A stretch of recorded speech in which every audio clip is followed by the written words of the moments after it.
pleasant good morning to you all. Good morning. Welcome to the Wednesday's episode of Speaking Out, Exposing Corruption Incompetence. Welcome, welcome one and all.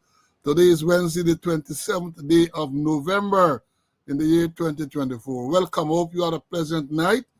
Hope you're looking forward to the remainder of the week being a prosperous one. So welcome, welcome all. You know the drill by now. You come on, share the live, let people know that we're on. The numbers are already mounting. Students in the school, in the classroom. But continue to share. Don't be selfish. We have a lot to tell you again this morning. Lot to tell you. You know the thing about it. Let me tell you this. You finish one program, and sometimes some stuff is left over, and then you say, "All right, we're going to deal with that on the next program." But then in the intervening days, so many things happen. So many things. You have so much material that you got to go again and sort out what it is that we want to teach, what is it we want to inform you about. And we have lots to tell you about this morning. So share the live, share the live. Let people know that we are on. Speaking Out is on again. You know, nothing is going to stop us. We told you that already. On Monday when we met, my colleague, CC, who's already in the studio here, wasn't feeling all that well, but he's here. He was here then. And today he tells me that he's feeling much better. So therefore he's here again. And we are going to bring you the credible, valuable information. We will continue to do what we have to do. All we ask you to do your thing, like now, just give us a thumbs up that you come on, hit the thumbs up button and show your appreciation. Yes, the program was scheduled at 7 o'clock this morning. And as soon as I did so, schoolyard was flooded. Schoolyards flooded. Unfortunately, I must apologize to some of you because what happened, I inadvertently left the studio. And when I returned in the studio, the first 78 or 79 students who were in the schoolyard, the comments are no longer there. I did make a note of them, so I know who those persons were who came on. Many persons came on at 7 o'clock under that. Some came on at 7:01 and the like. But the names of those who came on very early, 7 o'clock, are no longer listed in the chat. So if you look at the chat, you're not going to see those names there any longer. I have no control over that. Let's understand this clearly. Once you leave the studio this morning, I don't know what happened, but I came out of the studio inadvertently. And as is the norm now, when I came back in, a lot of students who had come in, registered their presence, are no longer there. But I have a plan.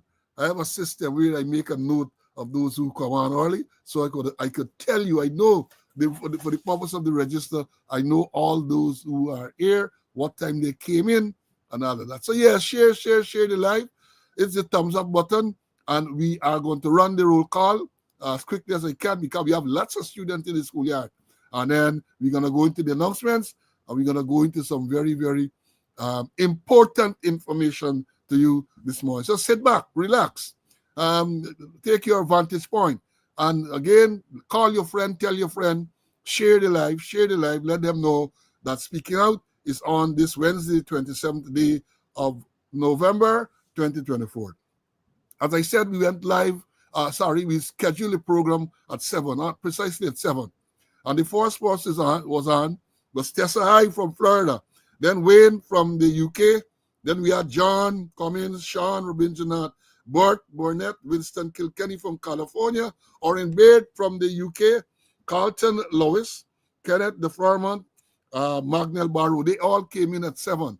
And then shortly after, at 7:01, we had Evelyn Nelson, Benjamin Bristol, Denise Moore, Brian Saul, Easy or Essie Azur, Leon Gibbons, Vibert John, Charlene Phillips came at 7:01 too, and Marcia Fordyce. They came in at 7:01, and then shortly thereafter we had others coming in: Karen McPherson, Joan Robertson from New Amsterdam, Courtney Saul from New Jersey, Malcolm Robinson, Barbara Barnton, Vibert Lawson, Rastaman, David Lindo, Terrence Young from Canada, Floyd Tapin, Puran Ramdas from Mexico Coast, Felicia Lewis, Clarence Hudson, Onika James, Aticia Robertson, Patricia Graves Zandi from New Jersey. Then we had all these people getting knocked off the chat, Marlon Harper, Raul Semple, Shalon Harper, Dexter McAllister, Janella Price, Anthony Jarvis, Anthony Bradshaw from Peters Hall, Derek Trotman, Arl John, Isabella Butters, Pamela Alls, West Dem, Carl Hartman from Arizona, Wayne Kesnew, Ivan Danny. Then we have Lyndon Rees, Kevin Adonis, Gaston Taylor from Canada, the original Black Man, Peter Nunes, Keith Murray is here, Hazel Rankin, Michael Sturge. Then we have Pauline McPherson, Marcus Paul, Leon Schwartz, Akko Gonzalez, Clive Nestor from the UK, Gene Bond, Carl Johnson, Grantley Saul, Charles Goodman, DX, the Conor Rookman, Aubrey Gravesandi, Tiffany Smith. Then we have Sandra Anova, Lucius Ian, Rhonda Chance, Ulrich Atkinson, West Dem, Princess Earl, Lamar Springs, Gavin Jacobs, Lorraine Earl. Those were the first 78. Imagine that, and I have 78. And the first person you're going to see here now, after that, who was left on, is Desiree from Georgia, Clifton from Paris, Ronald, Stefan, Brenda, Sherwin, Carlisle, Francis Kitt from Melina Damashana, George, Fergus, Colin from Queens. The Angel is here with us. Marva, Ovid is here. Ezekiel Coast in the house. Annette, Philip, Sharon from the UK, Rohan, Heather, Earl, Connolly, Aileen, Maureen, Mary, Grace, Denise, the secretary, Michael Young. That is a familiar name. Is this the journalist Michael Young? I don't know. I don't think so. But Michael Young, Moses, George, Vibert, Smithy 7464 is here. Osman, already good to see you in the school, in the schoolyard initially. Patricia Norbert, this is Lyndon. Humi is here. Diane, Elizabeth from Pleasance in the house. Raul, Bonita, Henrik from Brooklyn. Sandrine Hopkinson is here. Patricia, Brennan, Richard, Barbara, Keith, Aline from Barbados, Bim in the house. Siobhan, Everett from Texas, Barbara, Charles, Abira. Then it is Roxanne, Ainsworth, the Marquis, Doreen, my squad mate from Canada, Donna, Terrence, TK from California, 9135. Then it is Diane, Court, and Richard Wilmert, he said that the ex-GDF sergeant. Audrey, welcome.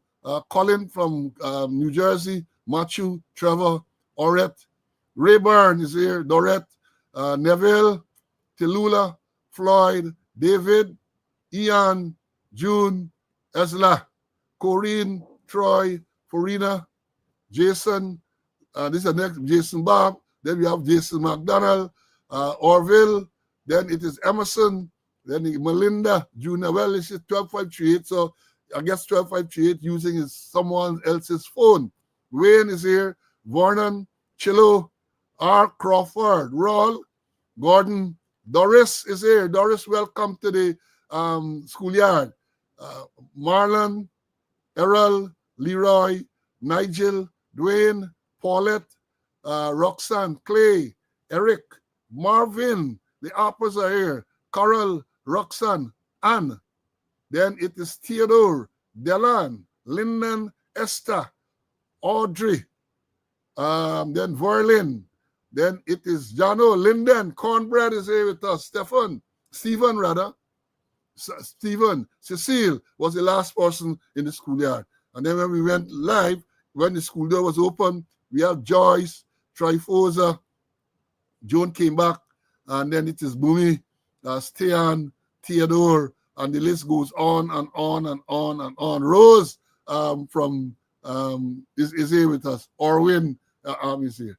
And Cheryl came in with us as well. So yeah, we have lots and lots of students in the schoolyard. Lots and lots of students who are in the schoolyard and many in the classroom at the present time. Now let me go through some announcements. Some time ago we did announce the passing of former Corporal Alan Davis, Footsie, 789. What was Footsie number? 796, sorry. And he was a superintendent of the Guy Mine, Lynn Mine Constabulary.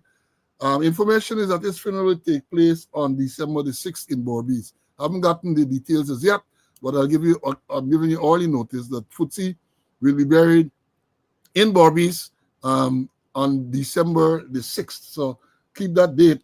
Those of you who want to go and pay your respects, when I have more details, I'll pass it on to you. Birthday greetings today. Essie, Leland Lucas. Leland Lucas celebrates a birthday today. Happy birthday to you. I think Leland 9528, my squad mate, birthday is today. And belated birthday greetings are going out to former member Patricia Canterbury. Canty, when I was traffic chief, Claire Canty was my secretary for a period. She celebrated her natal day yesterday. Also celebrating yesterday and recently, and I think I missed this one, Yolanda Wiltshire. Yolanda is a dedicated student. She celebrated recently, and I understand that I was advised, rather, that if I did not remember to announce that, I would have got to pay a fine, hefty fine at that. So I ain't taking a chance. As a poor pensioner, I can't take the chance. So happy birthday to you, belated Yolanda and all the others. And we have a special announcement for birthday tomorrow. Tomorrow, the 28th, is the birth anniversary of a dear colleague, retired Woman Assistant Commissioner Vesta Adams. Vesta is celebrating our birthday tomorrow. You know, Vesta was a member of the Police Service Commission with myself and Mr. Conway. We were all suspended on the 16th of June, 2021 by the president. Of course, the court held that it was unlawful, unconstitutional, ultra-virus, the constitution, all manner of things. So, Vesta, advanced birthday greetings to you. I also want to move on and to say happy Thanksgiving to all my American colleagues who tomorrow is Thanksgiving Day. As I said, Turkey Day. Tomorrow is Turkey Day. And you know, when you come around to Thanksgiving, you want to reflect on what you have to give thanks for. First of all, we have to all give thanks to life. You know, we will start this program. We tell you this is the day that the Lord has made. Let's rejoice and be glad in it. Let's give praise and thanks to being in the land of the living. And therefore, tomorrow is a day set aside for us to give thanks. And you want to ask, what is there to be thankful for? First, you have to be thankful for life. The fact that you're able to get up, wake up, you're here on this program this morning, and that you have been coming to this class regularly, that is sufficient to say thanks for. I want to also thank the good Lord for health, strength, and to be able to come here on the days and to impart in you. I want to also say special thanks to my family and friends during the times, some troubling, turbulent times, you know, with all these trumped up charges and all that. So thanks to all the support. Thanks to you, the students, for coming out day after day and supporting this program and supporting me personally, because you have been calling, you have been messaging, and you have been supporting. It means a lot to me. And of course, I can't forget all of those who have made financial contribution to the program. Thank you, thank you, thank you very much. Thank you very much. One student, Morty, he say he's celebrating tomorrow. He's celebrating tomorrow. So yeah, for all those who are celebrating today, tomorrow, who celebrated recently, yes. And as we said, tomorrow is Turkey Day. Tomorrow is Turkey Day, Thanksgiving Day. Now, I have chores to perform tomorrow. You have to take control of the galley, take control of the kitchen, cook for the family and some close friends and so on. I am in the kitchen from very early. From tonight, I'm going to season up the meat and all these type of things so that tomorrow I'll be ahead of the game. And what I plan to do tomorrow, do my cooking early, then I'm going to relax, take a few drinks. I got to take a few drinks. I ain't got banks. My other friend used to say, if you drink one, it can't be banks. One is bank. And if you drink more than one, multiple, then it banks. The man is an Englishman. He said one bank, more than one banks. So I don't have bank or banks. So I'm going to take my little Chirac pineapple on the rocks and enjoy Thanksgiving. I might find some time to delve into a book, read a few chapters, and that is what Thanksgiving means to me. It is good to be alive and to give thanks. So we all have to give thanks, whether you are Americans celebrating Thanksgiving, whether you're whichever part of the world. We have people from the Caribbean, we have people from the UK, we have people from Europe in general. We have a lot of people watching Suriname, all of these places watching. Wherever you are, give praise and thanks to the Almighty for allowing you to see this new day. And when tomorrow comes, the same thing. So give praise, give thanks. Now, moving on, we get cricket in the air. There's now a surfeit of cricket. We get Abu Dhabi T10. You just had the test between India and Australia. Tonight, Aileen and others, we get a test match between England and New Zealand in New Zealand. So they're going to start like about 6 o'clock Caribbean time. Then we get yesterday, we have what they call it, the global T20 started yesterday. What I hear about the global T20, because they're saying is Exxon Global T20. And I'm wondering if Exxon is going to submit the cost as an expense to be paid by us taxpayers. Because they have this arrangement, all the expenses associated with Exxon operation, we taxpayers got to pay that. So I want to know if that tournament is going to be fall under expense, either advertising or whatever it is. I don't know. So maybe the ones who would delve into these type of things can seek to find out, because what they were saying last night is that the top prize for the winner is $500,000. 500,000, then said the runner-up prize, and of course you have all type of other costs associated with running a tournament of that nature. So let's wait and see. Cricket is in the air for those cricket fans, but sometimes you got to tune out to some. I have been tuning out to some.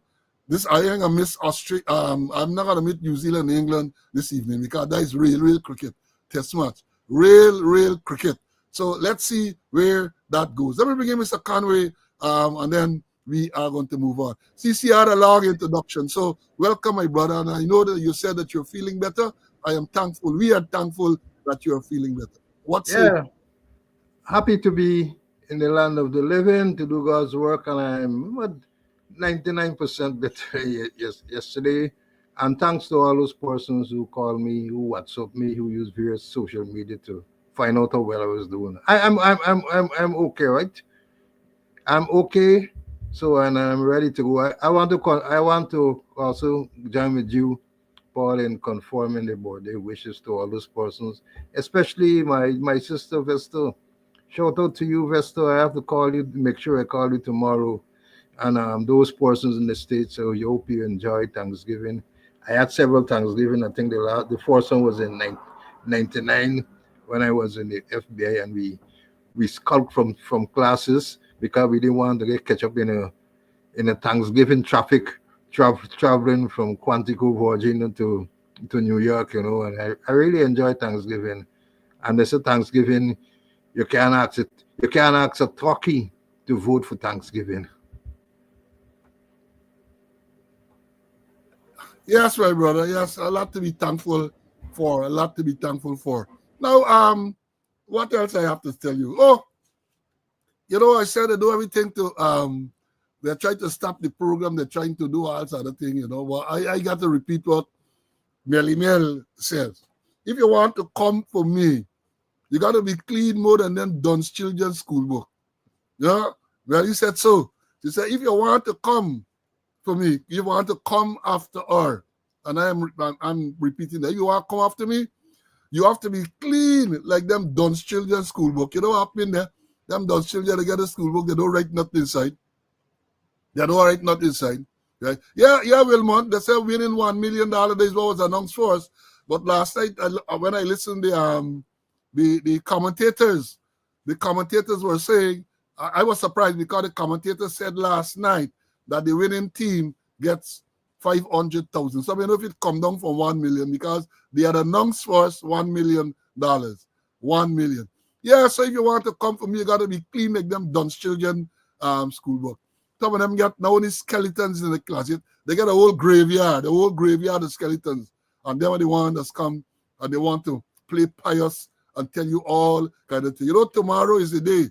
Tomorrow is the day The Mighty Duke. It was a big bacchanal just the other day. You know the tune, man. You know the tune. Pull it up on YouTube and listen. The diplomatic musing. You're gonna hear. Tomorrow is that day. Tomorrow is that day. They ain't got nothing to be thankful. Well, they got a lot they should really be thankful for. Be thankful that they know are in suit. They should be thankful for that. But let's see where that will go. Now, let me move on to this issue. One of the students called me yesterday, and he complained that he was driving his car, and the police stopped him. A corporal stopped him and told him that he had an obscure license plate. He said, well, he came out obscure. The thing wasn't black or anything like that. So he queried, how was the license plate obscured? Then it turned out the thing wasn't obscured. The plate had illegal letters and numbers. Illegal. So he sent me a copy of the plate, and I told him, I said, well, that is illegal. And I told him he's on the live now, I'm sure, 99% of the license plate in Guyana are illegal. But then what happened? As was to be expected, once last week, Thursday, they had that fiasco of an interaction. The president, the acting commissioner, the extended squatter, the traffic chief, the man in charge of ops, the man in charge of admin, the man in charge of crime. We saw that image with all of them sitting there, and the president talking about the situation in traffic, and the acting commissioner. But I know what he said.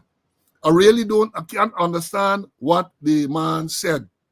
He attempted, it was obvious that he wasn't expecting to speak. So when the president say a few words, oh my God, that alone should convince all of us, right? That we are in terrible shape. We are in terrible shape. That alone should convince us that we're in terrible shape. So what happened? Going back to the story, the man said, look, the police told him they had a campaign. So they are looking at all these offenses. And I told him that the lettering and the numbering on the license plate was illegal. Other people don't know this. 99% or perhaps even higher than that. Because even police officers, I'm sure if you check now, you're going to find almost all of the license plate on the police private vehicles are illegal. Because the law says, let me tell you what the law says about, let me show you first what it should look like. This is a sampling taken out of the Motor Vehicle and Road Traffic Act. What the letters and the numbers should look like. You see there, whether it's B, they get the dimensions are written in the law. The dimensions are written in the law. So all of these digital letters and digital numbers and so on, it is unlawful, it is illegal. Here, what the law says, the Motor Vehicle Road Traffic Act, it says, the letters and figures of the identification mark must be indelibly inscribed in a white upon a black surface, and no letter or figure shall be capable of being detached from the surface. So it got to be attached, they say, and it be incapable of being detached. Additionally, hear this part. Additionally, all letters and figures must be 3.5 inches high. So in other words, they're saying from ear to ear, must be 3.5 inches high. Every part of each letter and figure must be 5/8 of an inch broad, and the total width of the space taken by every letter or figure must be 2.5 inches. So here you have 3.5, and then they said this part A, they tell you must be 5/8.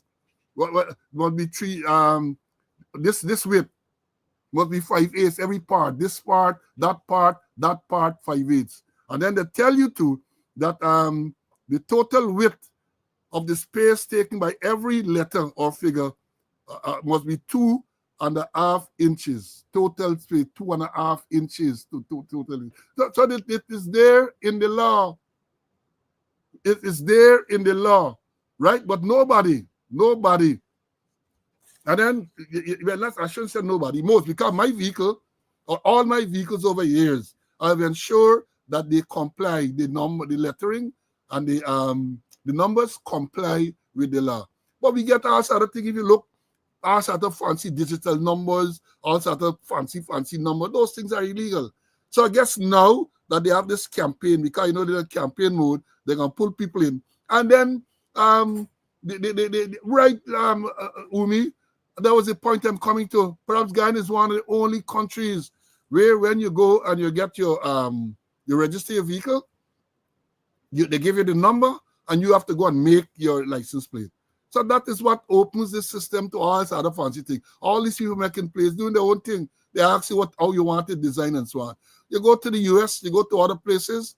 When you go and you register your vehicle, they give you the plate with the prescribed number, with the size and so on. They gave you that. I remember some years ago when Gadraj was Minister of Affairs, they had said that they were going to move towards that. So that is plexiglass thing and so on. They were going to have metal plates that when you register your vehicle, these things will be given to you so you had uniformity. But all them things just start. All those things are just start. So we still have a situation in Ghana where all fancy things, so you can't even recognize these numbers. You can't even recognize them. And if they're talking about clamping down on crime, they're talking about clamping down on lawlessness in the road, all that must be addressed. You have to address every aspect. Now we hear they're talking there the other day, they're talking about minibus and they're talking about truck. What happened to the motorcyclists? If you check in recent times, you would see a lot of motorcyclists killing themselves on the road. Lots of motorcyclists. Up to yesterday, I think one in the paper somewhere on the quarantine crashed into some post. But again, the focus is wrong. They're going to target trucks. They might say, hey, let me play this part. I mean, it's a little painful to look, but I'm not going to play out the whole thing. But I want you to get a feel of really the incompetence that is going on. Listen to this part. Just a little part I can play for you. Listen to this. Good morning, Excellency. Good morning, viewers. As the Commissioner of Police, we are tasked with the responsibility of ensuring the roads are clear in terms of carnage. We are still seeing a lot of misrepresentation of driving, and we are still seeing carnages. And so, based on Your Excellency's outright position this morning, we're going to double back and we're going to put all the mechanisms in place. Drivers, you're going to see us, we're going to be working with you, and of course, who would have made mistakes in terms of proceeding in excess of 100 on the new highway, and this is the heroes I refer to. You're going to be dealt with first, the truck drivers.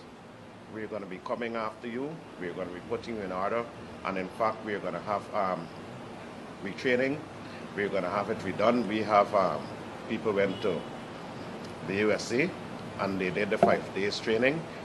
Immediately after this cold weather would have concluded, we're going to do 2 weeks and we're going to add that as part of the curriculum. And so drivers will be dealing with you as of today, throughout the season and throughout next year. What did you just hear? What did he just say? How can that inspire any confidence? How can that motivate people, the ranks I'm talking about, to do what they have to do? Misrepresentation of driving. You get carnages and all sort of crap. We're going to wait till the cold weather is over. What cold weather you're talking about to implement? I'm saying that is a problem. That is a big part of the problem. Incompetence. That is a big part of the problem. You're coming after truck drivers. We're going to come after you. We're going to come after you. What happened to all other categories? This thing, again I say that this thing required some brain matter. People to sit down and to plan, experienced people to sit down and to decide how to address this carnage on the road. To continue with the, somebody's asking me what is misrepresentation of driving. I don't know what is misrepresentation of driving. I don't know what you're talking about there just now. It's a scandal about, I can't understand what was going on there. And then to continue the number plate before I move on and bring Mr. Conway, it says to diplomatic plates must have black lettering on a yellow plate. And here this one, dealer's plate have red lettering on a white plate. Dealer's plate. Now dealer's plate in Guyana, by and large, a cardboard, is a piece of cardboard. It's lawlessness. And let me tell you something about dealer's plate. The dealer's plate allows that vehicle to be on the road during what we say office hours. During office hours, during the weekends, a vehicle with dealer plates should not be on the road on holidays and weekends. That is a law. That is the law. But you got dealers paid, they're driving in the night, they're driving day, holiday, Sunday, Saturday, all the time. And what they do? Nothing. They do nothing about it. They do absolutely nothing. So how are you going to bring about um, order on the road? I said again, and I said before, I'm saying again, we're talking about a culture of lawlessness. Let me again say, Mr. President, Mr. Home Affairs Minister, Traffic Chief, the Commissioner acting extended squatter, you are addressing, and all others, you have to deal with a culture of lawlessness. And cultures are not easy to change. So this piecemeal thing, you go out there, lock up people for obscure number plate, and then you're going to come after truck drivers, and they're going to come. It is not going to work. The Attorney General spoke, when he spoke there last week, he talked about changing law, and they now have motor manslaughter, vehicle manslaughter. If you kill a person, how many persons was charged? As far as I know, the one person who was charged with motor manslaughter is a man who killed the policewoman in front of BB police station. And my information is that since then, that has broken down to the regular causing death by dangerous driving. So they come and they talk all kind of things, and we are going to come here religiously and to dissect and to tell you, analyze what is being said so you can get a better understanding. Not if just talk out here, they just come and they talk and they give people the feeling that something is being done. Nothing proper is being done, and what the measures that they're taking are not going to result in any change in the situation. For a day or two, yeah, they're going to out on the road and they're going to issue ticket and they're going to do all manner of things. When the cold weather done, according to the extended squatter, when the cold weather done, they're going to come out, they're going to deal with it again, and then when the weather get back cool, they was going to run back in the igloo or wherever they rest. It's nonsense. And if you don't, if having listened to what the acting commissioner just said, if you are not convinced that these people don't know what they are about, then you will never be convinced. Because they talk about drinking or not even drinking. What is that? Drinking under the influence and all these type of things.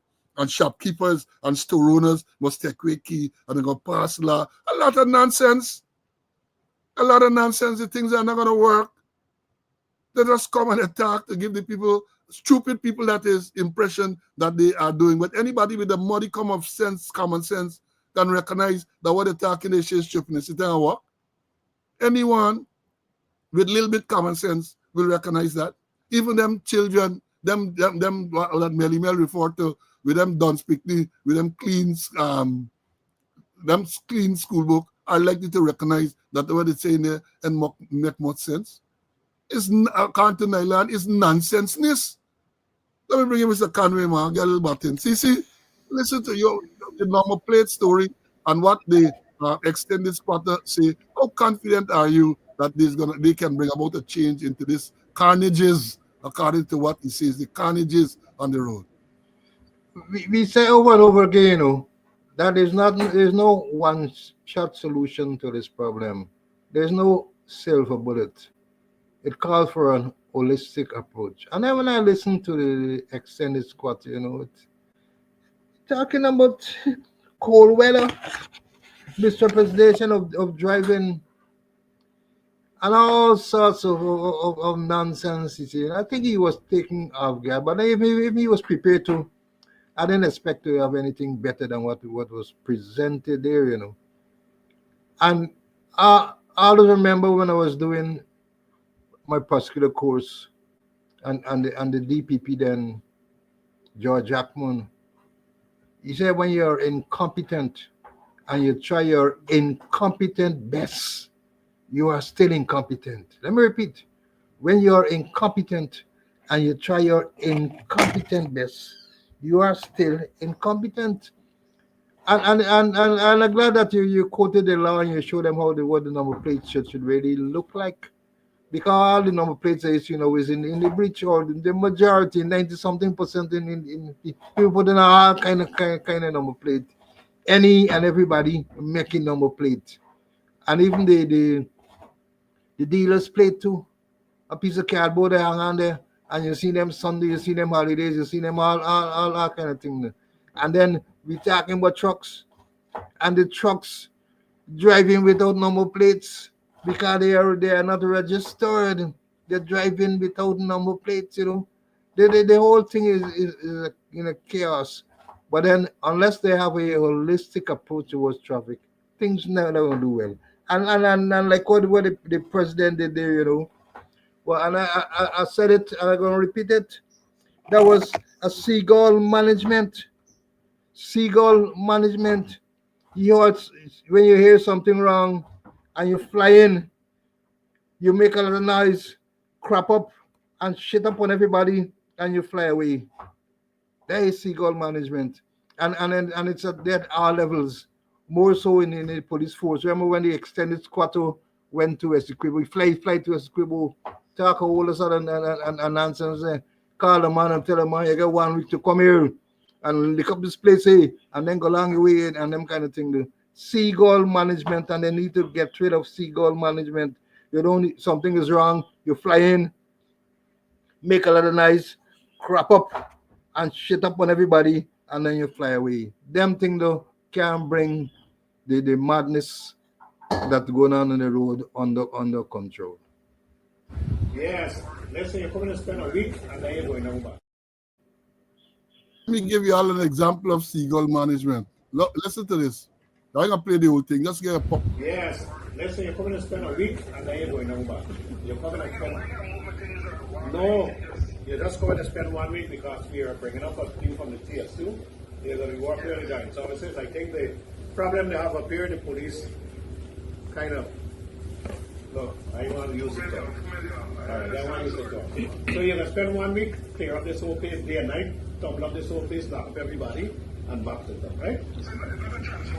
No. That is a seagull we're talking about. You got a problem, so you're flying, you're going to bring in a man, you're going to shake up the whole place, lock up everybody, and then you're going to go back within a week. What happened since then, it's got about a month or so. What has happened to this part of seagull? What we know, somebody was to fly in, and a lot of shitting was supposed to take place, and we know they fly out back here. So that is what you call seagull management. That's easy. True, so true. And if you look at the seagull, you hear they make a whole set of noise, shit up about the place, and then they gone away, and there's the end of it. Yeah. That's it. Now continue with this traffic thing. We talk about the trucks and all of that. I saw a couple of days ago an article in the newspaper said COVID man charged with causing death of woman on Water Street. We had showed you that unfortunate incident sometime on Water Street where the truck crushed this woman who was a security guard. And they would say 7 months after an accident on Water Street, Georgetown claimed the life of a security guard, Michael Hopkinson, 45, of Coverdale East Bank, Demerara, has been charged with causing death by dangerous driving. He appeared before Chief Magistrate at the Georgetown Magistrate Court on Friday, where he was formally charged with driving dangerously, causing the death of this 63-year-old woman. He pleaded not guilty and was released on $300,000 bail. His next court appearance is scheduled for February 7, 2025. Reports indicate that Hopkinson was driving an unregistered motor vehicle south along Water Street. I don't think it was south. Based on what he said, it was north. When he attempted to overtake a stationary motor lorry. During the maneuver, the rear left side of the vehicle struck this woman who was standing near to the lorry. Video footage reviewed by this publication showed that the woman had been conversing with someone inside a green pickup, which was double parked near the National Hardware on Water Street. As the truck approached, she braced herself against the parked vehicle. However, after the truck passed, she fell on the roadway. Blah, blah, blah, blah, blah, blah, blah. Now, significant thing here they haven't addressed. They say that the truck was unregistered. The truck was unregistered, right? Now, I can't, if the truck was unregistered, how is it they're only talking about causing death by dangerous driving? If the truck was unregistered, the man should have been charged for operating an unregistered vehicle. The owner of the vehicle, the registered owner of the vehicle, ought to have been charged too for offenses including breach of insurance. Because if the vehicle was unregistered, it means that the vehicle does not have insurance. And therefore, the person to whom this vehicle is registered bears liability. But they talk about the causing death 7 months after this man charged with causing death by dangerous driving, and they're not telling us about the other offenses. We can only assume, well, we should not assume, but there are other offenses that would have been revealed. They are saying that the vehicle was unregistered. So if the vehicle is unregistered, right, who owns the vehicle? You must get some paper. It's unregistered, so you can't go to the GRA for them to say, well, this is the registered owner. But you must be able, through chassis number or some way, to know who is the owner of this vehicle. And the owner of the vehicle allowed the vehicle to be operating on the road, and it is not registered. So it's not only the driver who was driving at the time. Yes, causing death for the driver, but what happened to the owner of the vehicle? Was the driver the owner? And even if the driver was the owner, what happened to the other charges operating this unregistered vehicle, and which is automatically a breach of insurance, because if it's unregistered, it cannot have insurance. And therein lies the problem. Therein lies the problem. They're coming to show these statements. And that is why I said to you that we're going to come and we're going to analyze these statements that they make and enlighten you, teach you. I see Wardy saying, the old traffic man, he worked with me in Borbies, he's saying that I'm correct. I know that I'm correct. We don't come into the research. If the vehicle is unregistered, it means automatically it's a breach of insurance. You should not be operating an unregistered vehicle on the road. And if it is unregistered, it means it doesn't have insurance. And in order for any vehicle to be on the road, except for government vehicles, you have to have insurance. Except for government vehicles. Government vehicles don't have insurance. Yeah? Let me tell you all that. Government vehicles don't have insurance. So all them police vehicles, they ain't got no insurance. So watch it. Watch it. Right? Watch it. So yes. So again, yeah, Umi, the owner, is above the law because they aren't mentioning the owner's name. The owner's name is not mentioned. And in 7 months' time, you ought to have been able to ascertain who is the owner, not registered owner, Because the vehicle is not registered, not a registered owner of the vehicle. Uninsured, unlicensed, another traffic man telling me, uninsured, like I said, uninsured, unlicensed. And then let me tell you all this too. Let me tell you all this. I don't know the family of the deceased. Civil liabilities too. They're civilly liable. So apart from the criminal charge of causing death by dangerous driving, the family should bring a lawsuit against these people. These are the things that has to happen to make sure that some type of justice is delivered. She can't come back. The vehicle killed she can't come back. But they must be made to pay. Jackie Opel must walk into the place. They must be able to pay. Let me bring in Mr. Conway and then we're going to move on. CC, anything you want to see on that?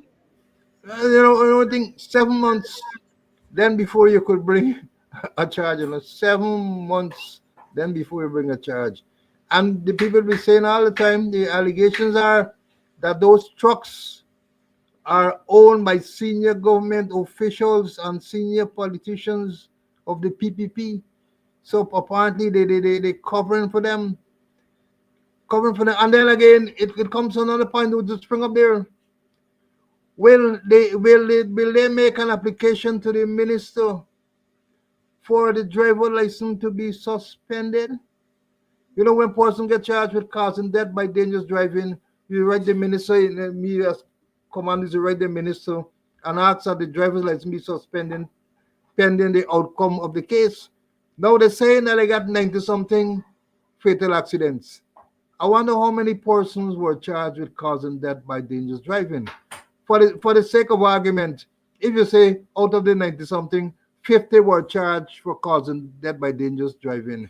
At the meeting that I had there, they say only 18 persons' driver's license were suspended. So if you get 50 charged, only 18 driver's license were suspended. The thing is that when you get charged with causing death by dangerous driving, you suspend to the minister, you suspend the driver license until the conclusion of the case. So I know them. Those things have spin-off effect, those offenses. Here is it, you get charged with causing death by dangerous driving, but the driver license not suspended. Now that is one of the things they should do. Should be automatic. Should be automatic. Now once a person is charged with causing death by dangerous driving or motor manslaughter, it should be automatic that you initiate the process to have the license suspended until pending the outcome of the charge. And the person to suspend the license, unlike what they were saying there the other day, is not the police. It's the licensing authority. That is what the law says. The licensing authority, who is the Minister of Home Affairs. The licensing authority, who is the Minister of Home Affairs, to suspend the license. But then again, we say, when you suspend the license, do you have a mechanism in place to ensure that that person does not continue to drive? Or if he or she continues to drive, that you can bring that person on a charge before the court. All of these things, it calls for a system. It's not just coming out 4-day morning or coming out at some other time making nonsensical statements. That's not going to work. It is not going to work. And if you want to think that we are being unduly critical, mark the day last week, Thursday, was the day when this statement was made about cold weather and all sort of thing. Mark the day. And maybe in the next 3 months, 4 months, 6 months, 1 year, make an assessment as to if there was any change in the situation. Use that day as the benchmark, and then you're going to see if there's any significant change. None whatsoever. Yeah, I see I made a statement here about government vehicles. Yeah, I know some of you might be surprised. Government vehicles don't have insurance. Government vehicles are not required to have insurance to operate on the road. So watch it. All them police vehicles, where they're speeding down the place and so on, they have no insurance. They're not required to get insurance. So that is a piece of information you get. So when you see them, my advice to you, clear the way, give them clear the way. Can you run into you and lick you up? Chances are you're not going to be compensated. Chances are you're not going to be compensated, right? That somebody said, you see, somebody said it was of the opinion and that is known. You know, we don't assume. We come to teach. We come to teach, and therefore we can't assume that people have this knowledge. That is why we are here, and that is why people follow us, because they know they learn so much from coming on this program. Now, before I move to the next subject, let me invite you guys to continue to share, man. Continue to share the live. Now, continue to share the live. Continue to share. And I said this too. I said this. In all that we see there with all the craziness on the road, and all that we saw the extended squatter, seagull management in Essequibo Coast, then they come to talk about this driving thing and wait until they get 5 men went to train and they come back and they're going to be a lot of crap. But according to Guilty Shearer, there's excellent. According to Guilty Shearer, there's excellent, right? Excellent. Now, let me go on. Let me move on. What is the next thing I'm going to tell you about? I read, it was on the 26th, yesterday. On the 26th, we have this editorial from Stabrook News titled An Accountable Police Force. An Accountable Police Force. Let me read what it says. Let me read. Sit back and listen, make notes. Share the live, make notes. It's not such a long read. November the 26th, 2024, Stabrook News. So you can go and pull it up for yourself and read it. For all sorts of reasons, the vast majority of which are widely known to the Guyanese public, and which officialdom has made no serious effort to address over the years, the image of the Guyana Police Force is now unquestionably in tatters. The latest occurrence, an alleged enormous financial rip-off involving a senior member of the Guyana Police Force, still resonating across a country, shocked over the sheer scale of the alleged financial shenanigans in which the accused police officer is allegedly involved. Since the matters in question now falls within the jurisdiction of the courts, there are limits to which the media can go in ventilating the issues, though that still leaves some latitude for meaningful comment on what is unquestionably a matter of considerable public interest, and one which could further imperil the already considerably degraded credentials of the Guyana Police Force. That said, such damage control mechanism as ought to be in place in the Guyana Police Force would appear to be non-existent since officially the Guyana Police Force appears to have gone quiet on this matter. Here, it has to be said that the Guyana Police Force would have to be living in La La Land if it seriously believes that what is in fact an unfathomable scandal can be simply wished away. The fact of the matter is that there is simply no way to wash this away. This particular scandal, by its nature, has rocked the foundations of the Guyana Police Force's image. Even taking account of the fact that the matter of the embattled senior police officer is now within the jurisdiction of the courts, there is little wrong with throwing the Minister of Home Affairs into the PR affray, marshalling senior officers and ranks, making the point that there is life after that enormous scandal that has unquestionably further degraded the image of the force that has been in the docks over various aspects of its performance for some time. Here, the point should be made that with Guyana having a somewhat burnished international profile of late, the government has a responsibility to continue to seek to vigorously protect its image as a place in which to do business from becoming irreparably tarnished. The image of the police force that appears not to be always mindful of upholding the tenets of law and order is certainly not likely to attract a stream of reputable investors. If the courts are the proper place in which to address the matter of the alleged indiscretion of the fingered senior police officer, that does not remove from the government its obligation to now take a long and direct look at the Guyana Police Force as a whole in order to ascertain whether other similarly outrageous scandals are not tucked away in the Guyana Police Force's closet, which many believe to be the case. Frankly, it often seems that the official image of the Guyana Police Force is underpinned by its perceived image as an exempt institution, which one feels is precisely the reason why it often seems to as though its indiscretions, some of which have been considerable, are overlooked. As a senior police officer put it during a recent informal chat with this newspaper, whoever you may be, it is in your interest to, quote, live good, end the quote, with the police. When all of the issues that attend this latest scandal involving the senior police officer are taken account of, there can be no question that the incident well and truly dragged the Guyana Police Force into the depths of disrepute. To allow oneself to be deluded into believing that opting for the theater of simply placing the accident matter before the courts is to fail to grasp the significance of the matter.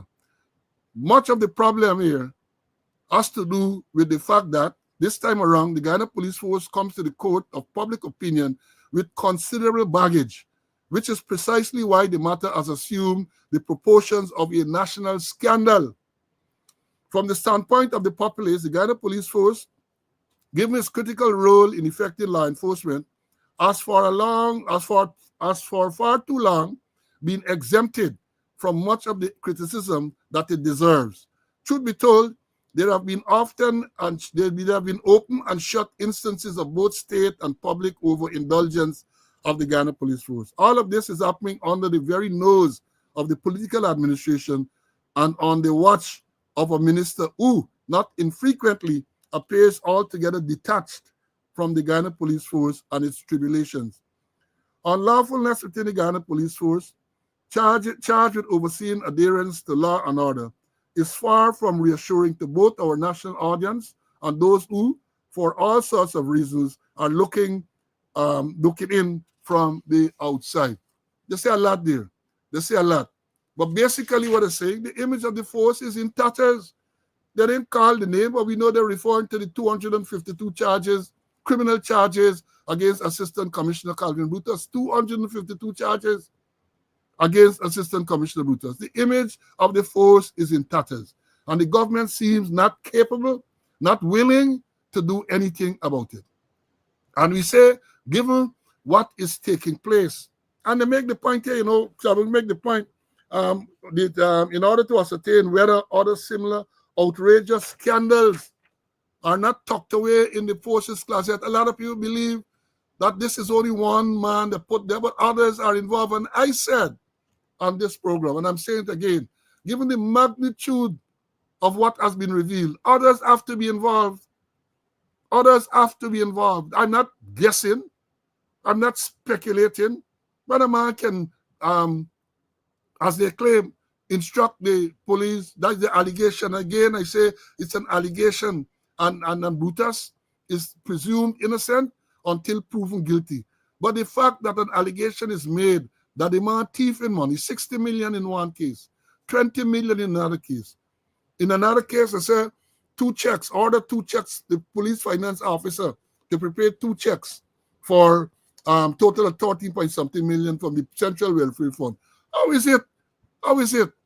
I checked the standing order recently. There's supposed to be a committee managing the Police Central Welfare Fund. Committee. So how can one man just decide that these things are going to happen? That is what the allegation is. And the allegation seems credible, apart from the fact that the matter is placed before the court. They get check number, they get all of these things. Bank account number where monies are deposited and so on. $500 million in 9 accounts. And other old is 300 something million. The image is in tatters and they are not doing anything. Government doesn't seem inclined to do anything. And it is believed that the reason why they don't want to do anything because if you are to conduct a proper investigation, not the one that Soku doing, despite the fact that Soku conducted this investigation that led to 252 charges against Brutus, don't believe that that's the extent of the corruption, not the extent of the criminal activity. And we see again, Brutus called for independent investigation. Let them do that. Call for FBI and Scotland Yard and all this will come and do a proper investigation. You're going to see. They're not going to do that because many of the ministers and the other senior government officials are likely to be dragged into this thing. I said to you that in the arrangement for finance in the police force, the permanent secretary of the Ministry of Home Affairs is the accounting officer. So all capital expenditures, for example, acquisition of stores, booths, and all them is capital stuff, right? Has to be approved by the PS Home Affairs. So how come we are hearing nothing about them? We're not hearing anything about them. If they weren't involved, it means that they are negligent to sit there and under you all of these financial irregularities going on. All of these financial irregularities going on. So we say that, look, the image is in tatters. And I say that this was a time, perhaps this is the time, if a government that really wants to bring about some change or to appear to be wanting to bring about a change, this is the time we got to let blood let. And when we say blood let, don't take us literally, right? This is the time you got to let some people go. Let them people go. You know, I told you all when I was in the man's period in the police reform back, I think it was around 2004, 2005. I had a conversation with the then person who was carrying out the functions of the Minister of Home Affairs, Gail Teixeira. And I told her that if you want to reform this police force, some people have to go. I said the police force has no place for certain individuals. And I called some names. I called names to her. And I said, you're not going to deprive the people them of the benefited and so on, but it's bad for the image. Their being a part of the force is bad for the image of the force. I told her that, and nothing had happened. And I'm saying again, as I've said repeatedly over the years, if you want to reform the police force, a meaningful reform, you got to get rid of some people. You got to get rid of all, and some of them are known to be corrupt. Some of them are known to be corrupt. You got to get rid of those people. Some of them, apart from corrupt, some of them are unprofessional, which is distinct from being corrupt. You got to get rid of them. But I don't want that because I suspect people know the story. People know the story, and therefore they don't want to take the type of action that is necessary to bring about meaningful change. Let me bring in Mr. Conway at this stage. CC, I read this editorial. I'm sure you would have read it too. What's your take on it, my friend? Yeah, I read it, on the public image. They're talking about the public image of the Ghana police force. And the image is in tattering. And spinning off of that, it boils down to public confidence. There is lack of public confidence in the Ghana police force because what we portraying, and the police force cannot do it alone. The police force will have to depend on the public to give them information. I always saying that if there is a lack of public confidence in the police force, you will have persons with the eyes who will not see, with ears who will not hear, with nose who will not smell, with tongues who will not speak, with feet who will not walk to a police station and give some information, with hands who will not send a letter or something to the or an email or something to the police in relation to what's going on there, because they don't have public confidence, and the police depending on people to see, to hear, to come and talk. Now them eye in the sky, or what are they doing? Or them cameras that they said will replace boots on the ground. They need the public and the public confidence in the police. So right now the police doesn't have a good a good public image. And apart from that, the police force is wanting more bloodletting. The police force is hemorrhaging. The police force bleeding in the brains. In the brains, the police bleeding. And they need brain surgery. And we don't have people in Ghana really to do those surgical operations. We got to get people from overseas to come and do this surgery for us. People from the ABC country, from America, from Britain, from Canada, or even we get the European Union. People got to come and do brain surgery. So there's a need for brain surgery to be done in the Ghana police force. The image ain't good. And it's all about behavior too.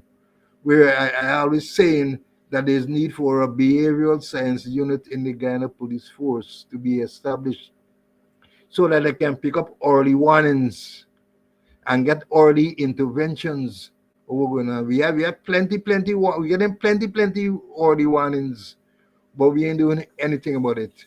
So I'm saying there's need for surgery. There's need for brain surgery so that they can come back to semblance of what the police force should be like, or what the image of the police force should be like.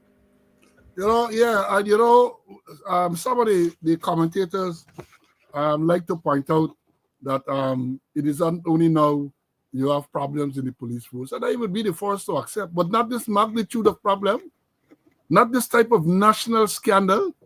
Yeah, you have a problem. I can't recall ever having the force ever being where it is now.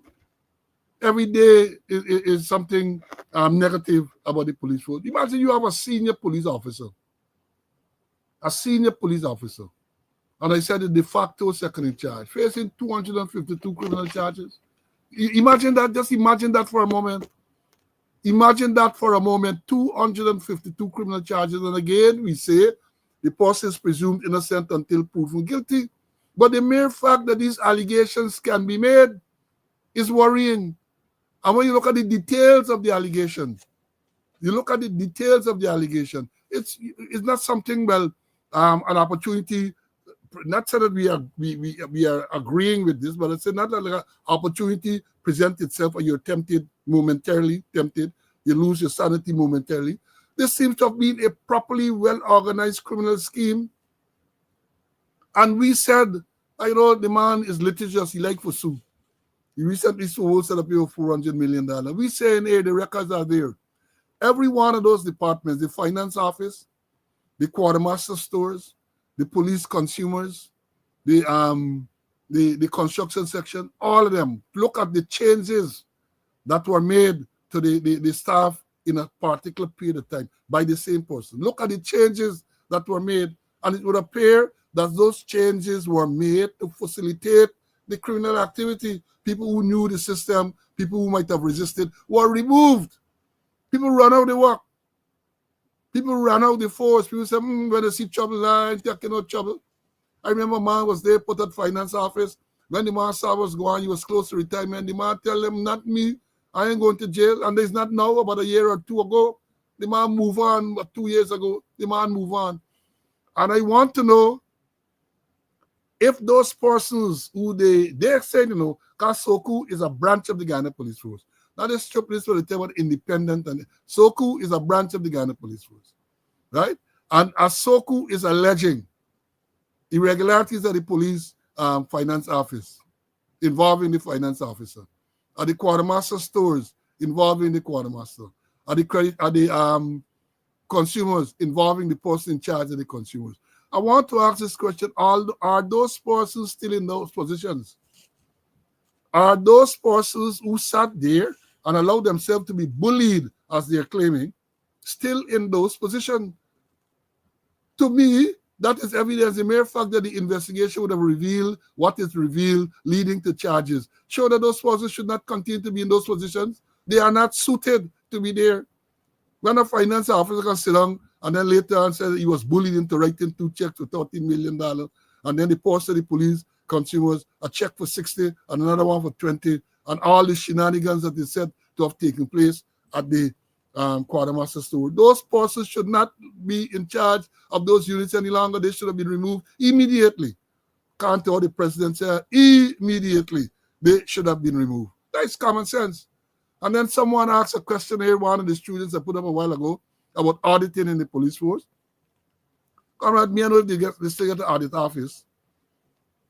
I don't know if they still get an audit office or if the mandate include auditing police force. Because we have been saying for the longest while on this program, we have been talking about allegations of financial impropriety at the Police Central Welfare Fund. We came on this program and we said that if you had looked at the establishment, especially as it relates to sergeant, that rank was overpopulated by 90-something people. So we asked, where is the audit office? Because I know long ago, the Auditor General would have dealt with all of those things. All of those things in the report. He would have reported on all those things, and they would have to go before the Public Accounts Committee and explain away some of these things. But no, nothing, these things, the whole system is broken up, and in many cases, it was deliberately broken up in order to facilitate these criminal activities. And notwithstanding all of that, as Tabuk asked the question, whether other incidents are tucked away in the police class.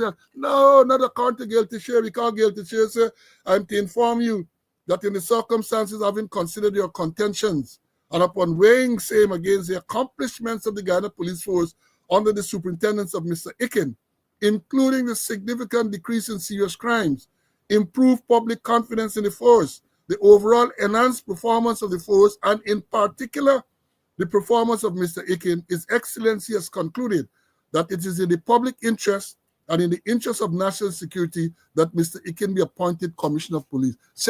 Dated 2nd day of October 2024. That is what Gail Teixeira wrote to the leader of the opposition to say. The police force, this same police force, what Sabrok News talk about the confidence.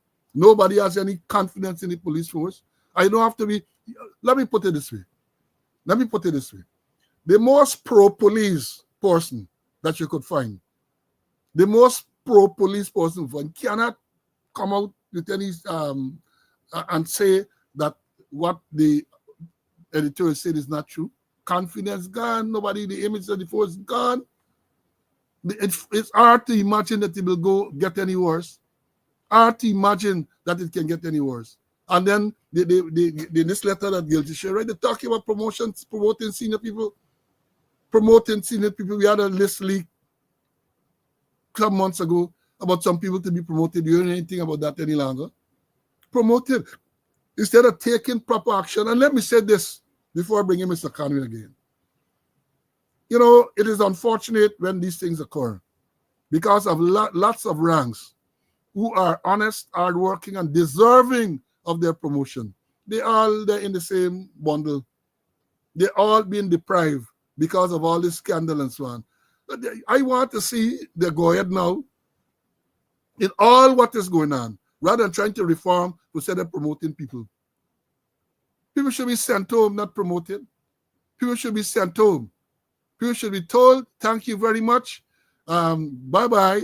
Bye, Felicia. That is what should happen. That will indicate that you are serious in bringing about a change. You might have to, as Mr. Conway said, reach out. They did that before. I told you all when in 1994, I was the head of the Presidential Guard. I left to go to Police Staff College in the UK. And when I came back, they brought in Slingshot J. Paul, the same Calypsonian now. Slingshot J. Paul, the government brought in to take over the Presidential Guard. So when I came back, I had to get a new assignment. Dre Paul, Slingshot, with Calypsonian. He was not a police. Don't ask that. He was not a police. He was somewhere in Florida or somewhere in the U.S., and they recruited him to come and take over. They gave him some supernumerary rank to take over. So they know. Remember they brought in Bernard Carrick, the disgraced New York commissioner of police, who went to jail for crime. That they bring him for work on the reform of the force. They said birds of a feather. Birds of a feather. And I can't pronounce the next word properly, so I can say it, but birds of a feather. Right? I get a little tight tongue. So that is part of the problem. Let me bring in Mr. Conway to say, and then we can move on. CC. Yeah, this thing with the public image, the image of the Ghana police force. Here's it, we have CB 252. CB 252. We never had a CB 252. You get one. And you mentioned about the Police Service Commission. The Police Service Commission can interdict among the 252 charges. A police sergeant before the court. 2 now. And they cannot be interdicted. What they want the public to feel about the police? No interdiction. What they want the public to feel about the police? And so many things going wrong with the police force. You're talking about audit, Paul. And there's an audit section in the police force. You know who's there now? Pazram. Pazram was at East Coast. Big letter writing with BD and the crime chief. The movie, they carry at the strategic department.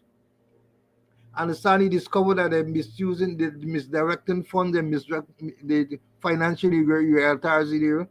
And the allegation that he wrote some big long letter to the commissioner and the movie, and they carrying out to the other department. The other department ain't doing nothing. You mentioned about overstaff of over 80 sergeant.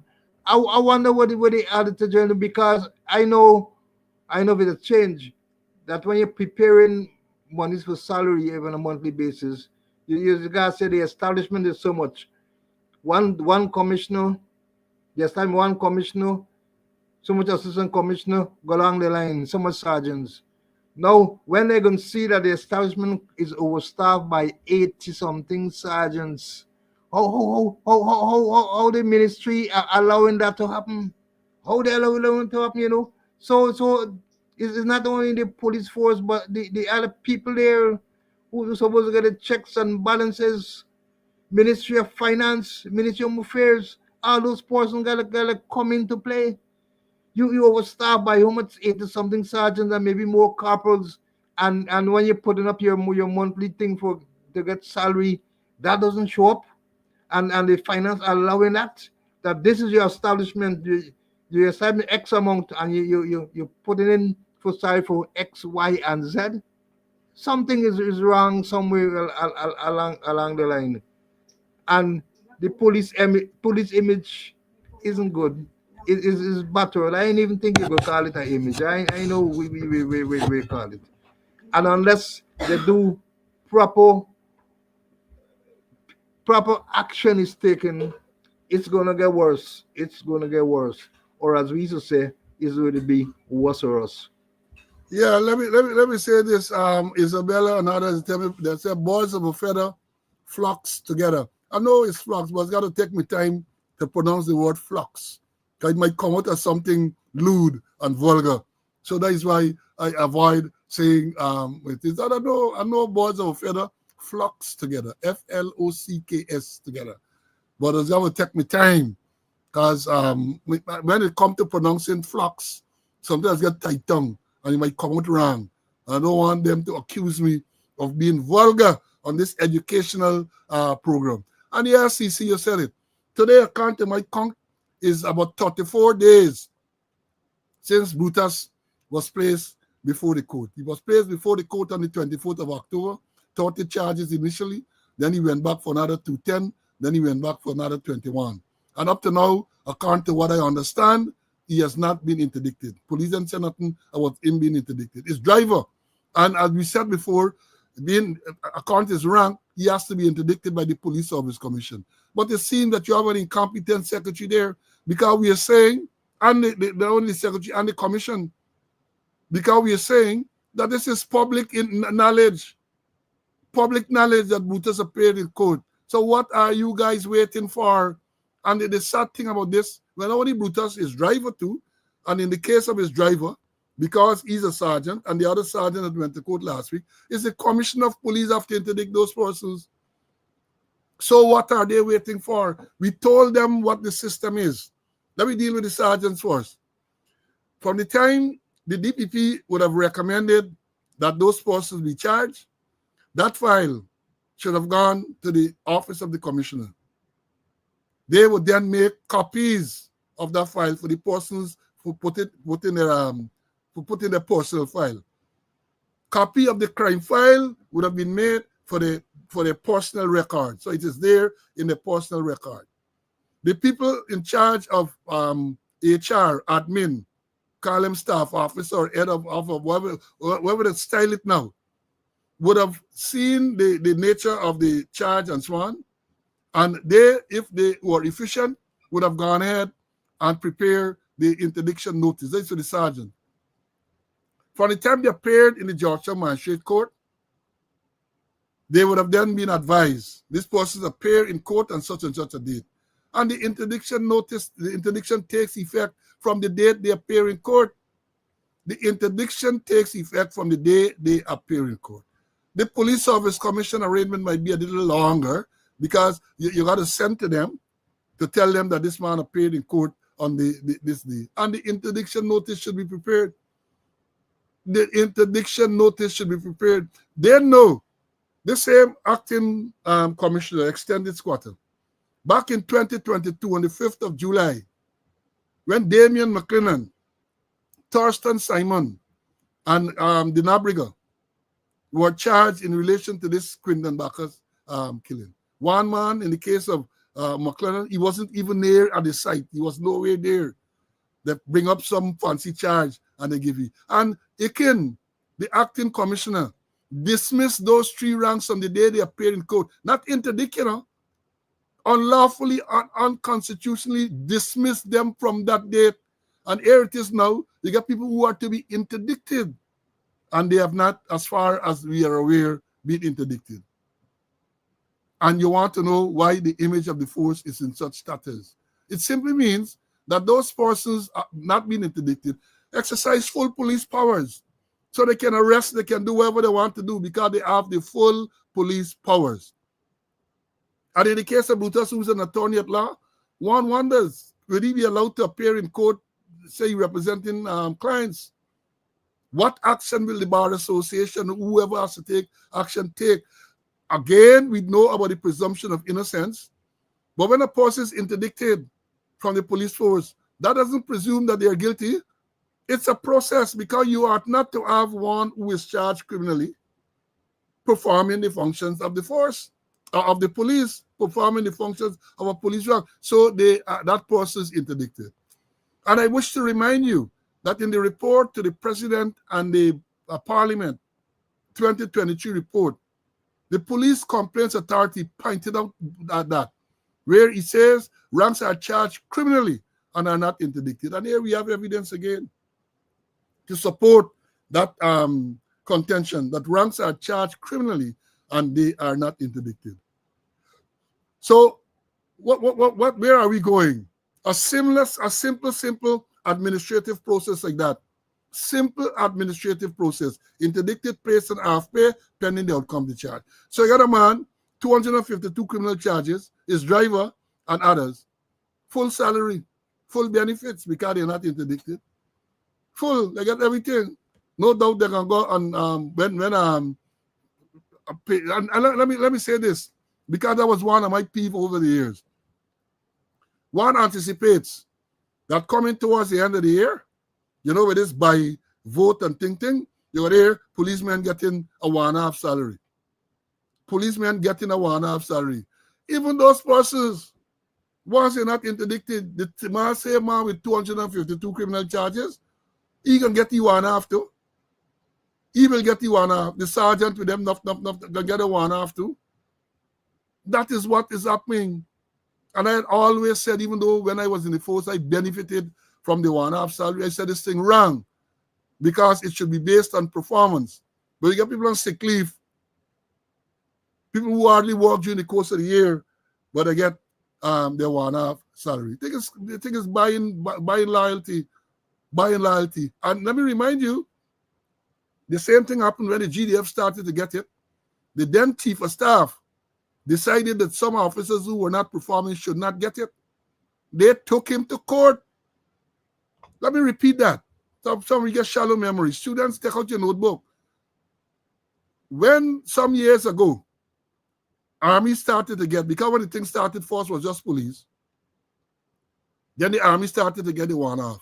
The then chief of staff, Rear Admiral Gary Best, decided that some officers who weren't performing should not receive the 1.5 salary. And they took him to court. They said that the president, in making the award, did not place any restriction in it. And I think they were successful. So these things have to be carefully thought out. Man got 252 charges, still a police. We had a case with Inspector Roop, charged with sexual assault or something, still working. We had the man in Bobby's, same thing, still working. Then Roop was in record time, because Roop was able to, eventually, when we mechanized, they're able to interdict, and within a few months, he's reinstated. Within a few months, he's reinstated. Think he's at traffic headquarters now. System is broken. The system is broken, right? And if some of the fixes are known, but they will to implement the fixes, because what already happened, some believe it might be shooting themselves in the foot if they were to implement certain things. Let me bring him as a Conway, and then I'm going to move to the next subject. CC, anything else you want to say on this? No, I think we said enough. Let me move on to another issue there. All right, we got to move to another issue. But before we move, let me show you this cartoon. This cartoon here. This is a cartoon, I think it's in today's paper. The cartoon is the image of a certain person on the left, the image of the next person on the right. And the caption says, ask the question, court date. And then the person are your jurisdiction or mine? Your jurisdiction or mine? And this is the perfect time to segue into the other issue. Over the weekend there, the Attorney General, Moamir Anil Nandlal, SC, MP, sued social media activist Melissa Ann Atwell, known as Melly Mel, for defamation of character. It's a long thing. I get it, it's a public document. Public document. It is filed, or it was filed on the 22nd, and once documents are filed in the court, it's public documents. So I get me copy. Don't ask me how, but I get me copy. Melly Mel made a lot of statements on social media, and the Attorney General sued her for those statements. And in this document, he identified the statements that were made or alleged to be made by Melly Mel. In the first, and these publications are all according to the document, the code document that I have, made on the 21st of November, 2024. And I can read some of the postings, and I'm reading it from the code document, right? That the Attorney General filed. His attorney, I think, is Mr. Darsani, King's Counsel thing. And the first one says that on the about 6 p.m. on the 21st of November 2024, the defendant published the following false, malicious, and defamatory publication on our Facebook page of and concerning the claimant. Now, when we talk about claimant, the claimant is the Attorney General Anil Nandlal. When we talk about the defendant is Melly Mel. Right? So he's saying, Melly Mel says, quote, Moamir Anil Nandlal, not you meeting with U.S. authorities to try to bring me to Guyana. They right forget you like a big SKU you be. Like a bug thing you be. I want you to tell President Irfan Ali how I know about him bringing the 2 ships before it was even announced. You want to tell them who does pass the information for pass to me, or should I? Since you want to play both sides, you want to tell them how when they suspect is you, after you mistakenly like one of my posts, we come up with a story for tell them it's not you operating the page and it was a mistake. Then you send word to me. You send word to tell me I have to ease a little to save you. That's why I post that I'm taking a mental break. Imagine I protecting you as my source and you hustling for meet with people to bring me back to Guyana to put me in jail. Don't ever feel none of you all could set me up. I'm 10 steps ahead of you and them. Anil, tell your wife Melissa hello. Melissa I. Tell your wife Melissa I. Now, he said, hey, what the Attorney General said, well, that is the first one. And then he said, taking a break to get my baby settled.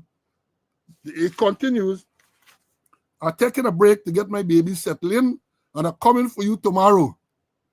Now, that's the first publication on the 24th. Now, the second publication, he said, same 21st, Dear People's Progressive Party Civic, Uncle Moabir Anil Nandlal is the weapon formed against you that prospered.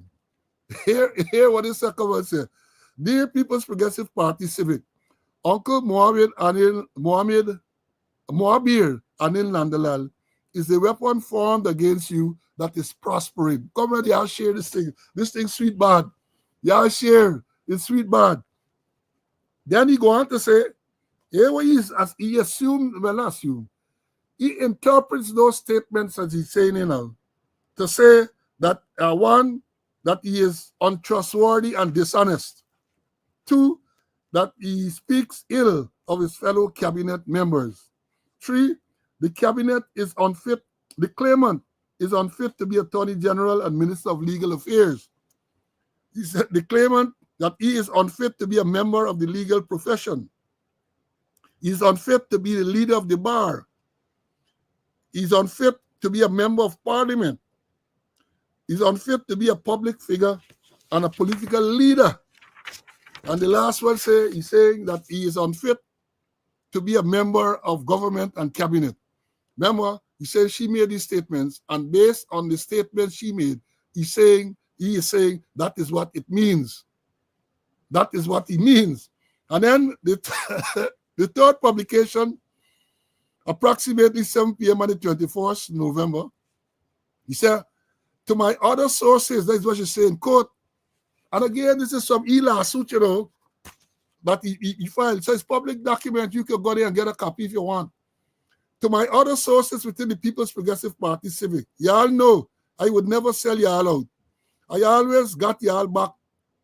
And I have proven that on many occasions, because y'all doing me and Guyana a favor. We appreciate y'all. Are your friend playing a 3-headed snake and trying to set me up? Mohammed Anil Nandlal, the 592 know I will never sell out a source. But you see you're too wicked. You feel your brains bigger than me own. I would never trust a murderer. And this is exactly why I never trusted you, and you proved me right.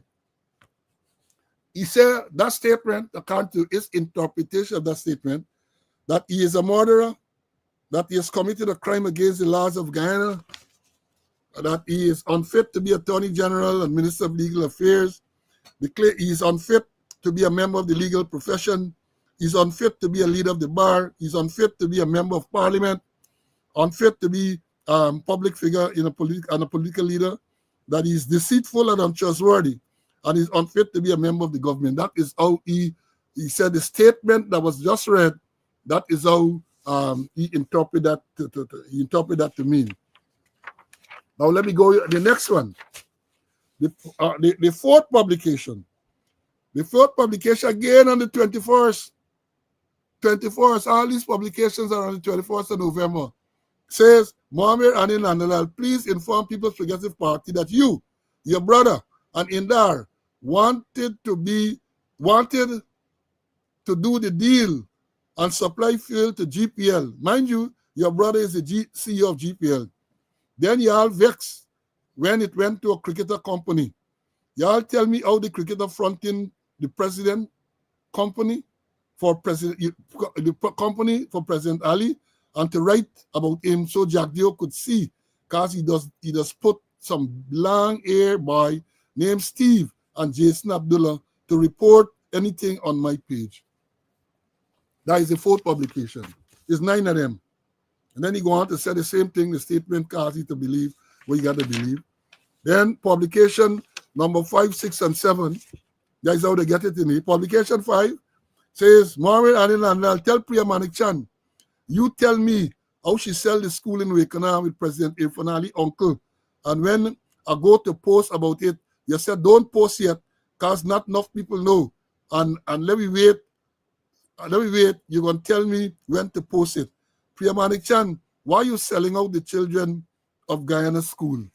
That is the 5th post. The 6th post said, President Irfan Ali, Mohammed Anil People's Progressive Party, please tell them how you add your brother at GPL. Send me this Honorable Vikram Bharat MP, Ministry of Natural Resources. This is not you land. You get it in Borbies that you want to build a resort. Now Anil said how the people crying out for land, and all this land you get and want GPL to come and put and run posts. He said post this cause VP and know the runnings and the thieving you going on with at the Ministry of Natural Resources, Guyana and GZMC. Then post number 7. Mohammed Anil tell President Irfan Ali and Jack Doe that you say somebody in the PPP Civic that you're close with does come back to tell you what the VP doing and saying, and tell you how they cheat you at the election. Tell them, you tell me how them call up May Thomas, Kwame, and a couple others the night before the election to give them vote in front of you. And VP feel you don't know what went on. Tell them that you tell me I must write on the page how May Thomas, new to the party, and was just sanctioned by, but still got enough votes to go on the executive body. You said if I pointed that out, people will know for sure the VP rigged the election because they don't want you to be presidential candidate. That is number 7. Number 8 publication. Subsequently, they say, Mohammed Anil, I was always 10 steps ahead of you. I just waiting to get my family out of the country before I drag you to hell. Because we know who killed Courtney Crummy Wing, the role you played in the Phantom Squad. You a murderer, thief, and a snake. Y'all stop worrying about Anil People Progressive Party. He can't do nothing. He knows too much. They can't get rid of him, so relax. He can be just fine. Right, Mohammed Anil CMP? Tell them you is the baddest country and you have been saving files and information on them for years for a day like this. And then the interpretation that he's a thief, he's a murderer, blah, blah, blah, blah, blah. And then I think the last one is that he claimed, she said, same 21st of November, that First Lady Aria Ali, tell your husband how you get this ring, because Mohammed Anil tell me how you get it from the husband and wife in New Jersey that President Irfan Ali cost up. He says how the people bought thousands of US in gifts for you because you promised them your husband going to give them the license to import meat, knowing very well that your husband got sheriff uncle fronting the importing meat, because fronting the importation business for he, and he's not going to give anybody else that license. He says you make your husband cuss up the people, thinking the man and you in a relationship, but you won't tell your husband you promise the people things, and at them buying Chanel bag and diamond ring as part of the deal. You don't want invite your wife to nothing, but your wife don't want to be around you because you and your crew anyway.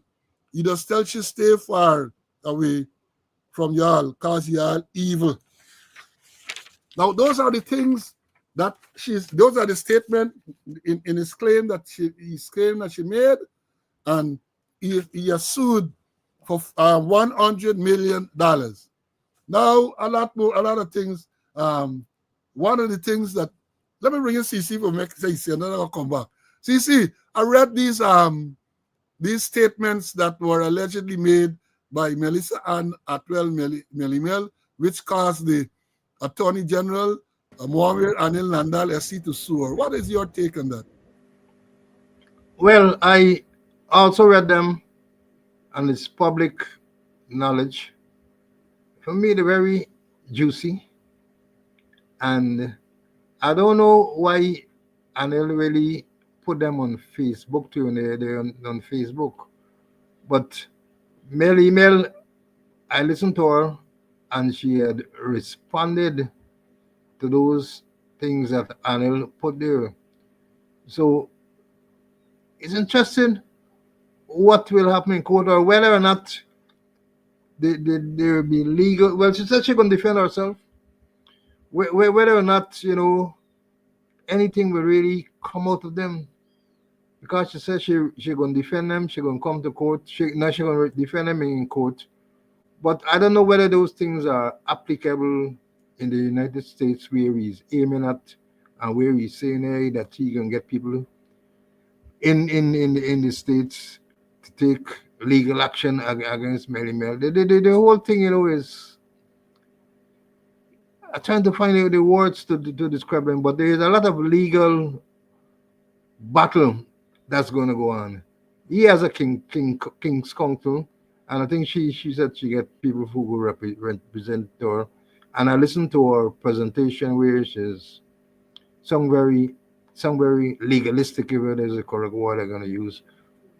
But I think things going to play out, and let's see what will play out. But it doesn't look good. It doesn't sound good for Anil, although there are allegations, and there's allegations against the Attorney General. It doesn't sound good, and it doesn't look good in the case.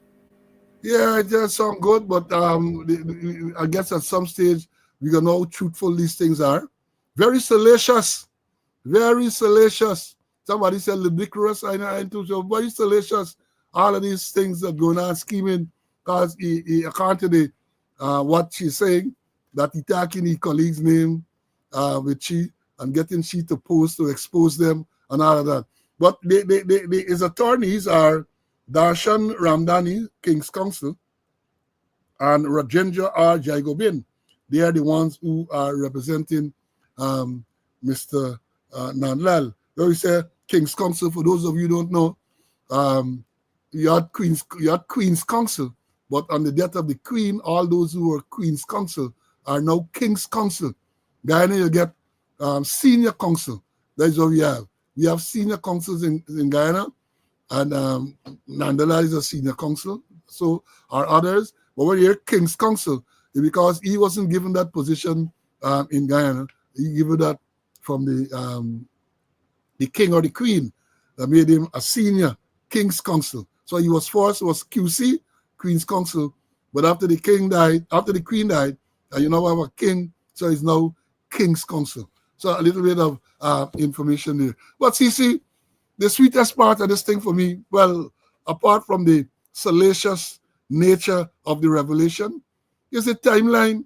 These things were posted according to them on the evening of the 21st of November.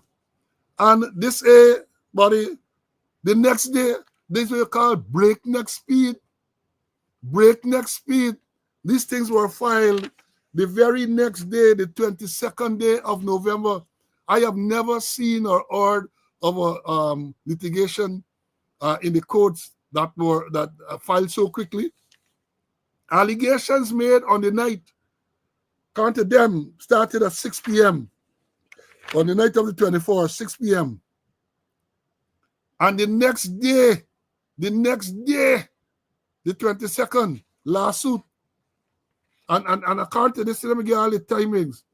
According to this court document, as I get it, the lawsuit was filed at 5:42 p.m. on the 22nd day of November 2022. So the allegations made the night, 6-7. So within 24 hours, breakneck speed.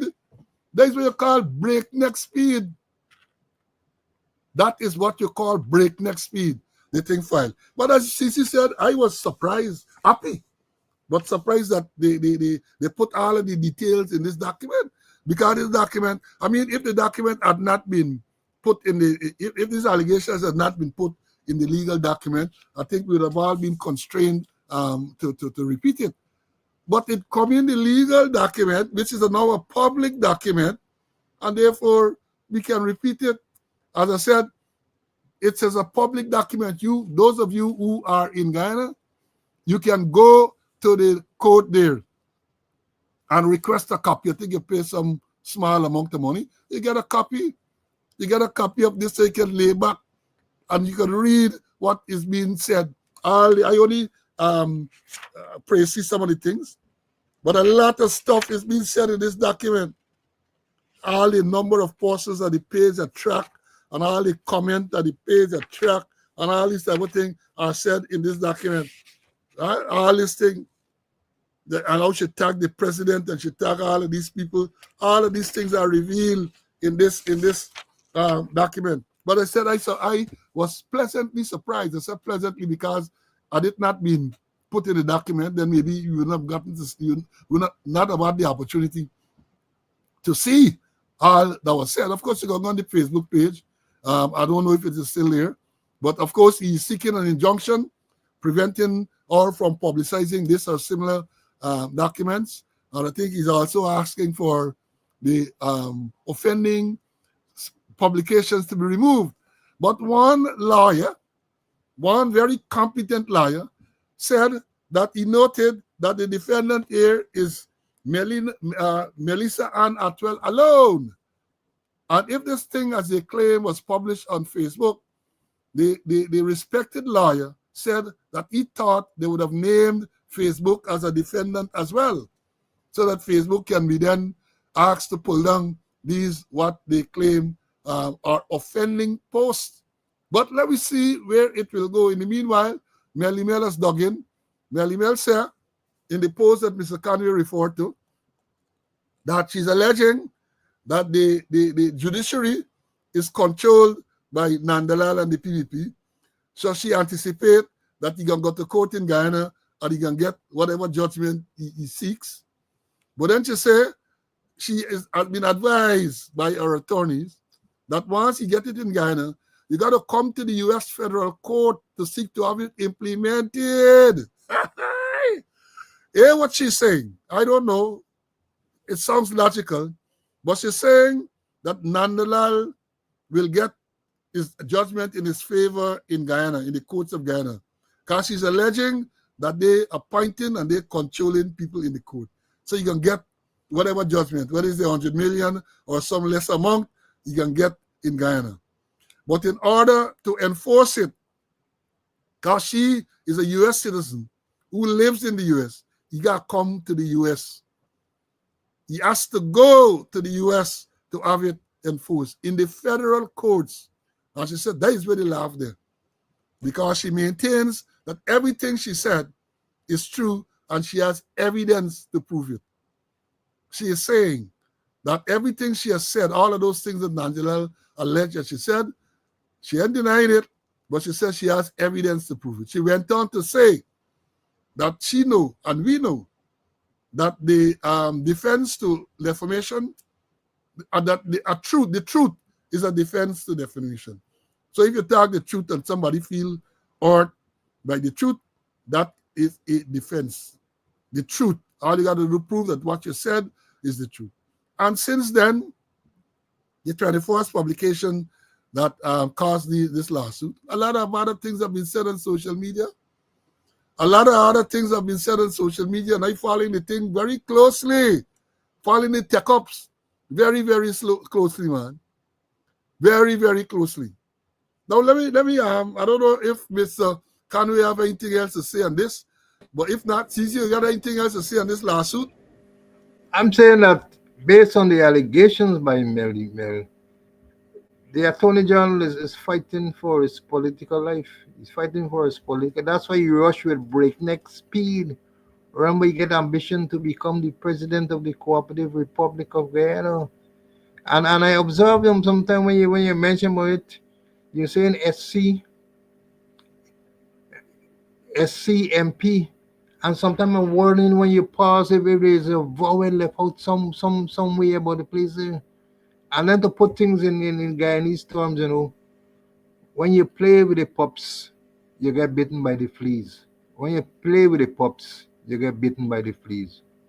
And they said, when your own flea bites you, you're well bitten.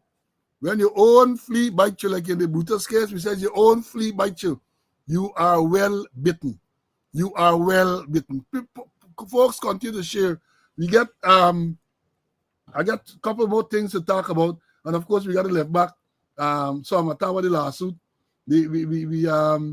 Now let me say this. I learned over the weekend they had this matter where you would have seen, I think it's today or yesterday, 4-man charge with attempt murder, where it is said that 4 Venezuelan men by the Stabrook Market area were involved in some altercation, and the police intervened, and one of them stabbed up the police. They said the policeman, when last I read, is still serious in hospital. So let's pray for him and wish him a speedy recovery. The man charged for attempt murder. Let's hope it remains at that, and that the policeman pulls through. But when reading, there were some mixed and confusing releases.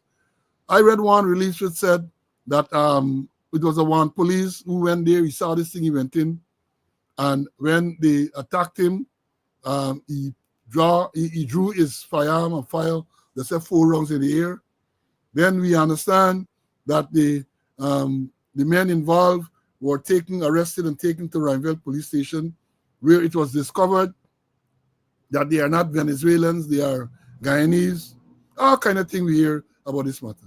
Then I saw, I don't know how true it is, a report in a section of the social media where say one of the men was found dead in the Rhineville police station, locked up over the weekend. We ain't all sort of thing. We have not seen any release, any official release from the police corporate propaganda unit about this. I haven't seen, apart from the release where they said the policeman fired 4 rounds in the air. I have not seen, I may have missed it, but I have not seen any release. But if it is that a man has died in the lockup, again, one has to ask the question, what really going on? What really going on? In May of this year, it was reported that a man who was arrested for assaulting his wife had let him. Police said that the man was placed in the lockup, and they had said that they took off his clothes and put him in the lockup with his bare underpants. We call them bokta, his bare shorts. And he used that. That is what the police really said. Can you recall, students, that the man used his underwear to hang himself in the police lockup? That is what was reported by the police. And we said we would like to see what material this bokta, this shorts, was made of. We ain't hear anything further on that. We haven't made any further. And then the same month, May of this year, they reported that a murder suspect hanged himself in the Wim police station lockups. That is what they reported. A murder suspect hanged himself in the Wim police station lockup. And then only recently, hearing they say that A man who was in a wheelchair and let him again escape. I think he was there, arrested for some murder or something like that. They said this man in a wheelchair, handcuffed, they said, take off the handcuff and walk out the station. All sort of things going on. I want to bring the police attention to the standing order, which deals with that. Standing order 73. Young policemen, standing order 73, deals with prisoners, and specifically 49 of 73. Subsection 49 tells you how to treat with people in custody. Because once a person is there as a prisoner, the standing order dictates that you got to visit that person every hour. And when you visit, you got to make a record in the charge sheet, the prisoner's charge sheet. And then you got to state the reason for the visit. Whether it's a routine visit, whether it's a visit to take meals, or whatever the reason is for the visit. The standing order explains also that if the prisoner is intoxicated, if he's drunk, what action you have to take. So I want to know what is going on for this year.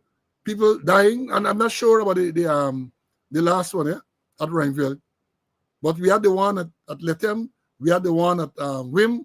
Something is wrong. And I say again, I don't necessarily blame the ranks on duty, You got to blame the system, those who are there. Are these people taught and trained? What the standing order say, how to treat with prisoners in custody? These things require training and reinforcement. They require training. I don't know whether the people get the type of training, whether they know that once the men come into the apostle comes, what you should do, step by step, entries to be made. And I don't know. So again, it requires a lot of training. And what's going to happen? When these things happen, you're going to hear the Office of Professional Responsibility investigating. Routine stuff. That is a norm, pro forma. Once an incident, OPR investigated. I don't hear anything more. You don't hear anything more, except in the case with the 5 ranks, some special branch, who fired the 88 rounds at the sergeant and the East Bank. We had to drive to Providence Police Station. OPR investigated.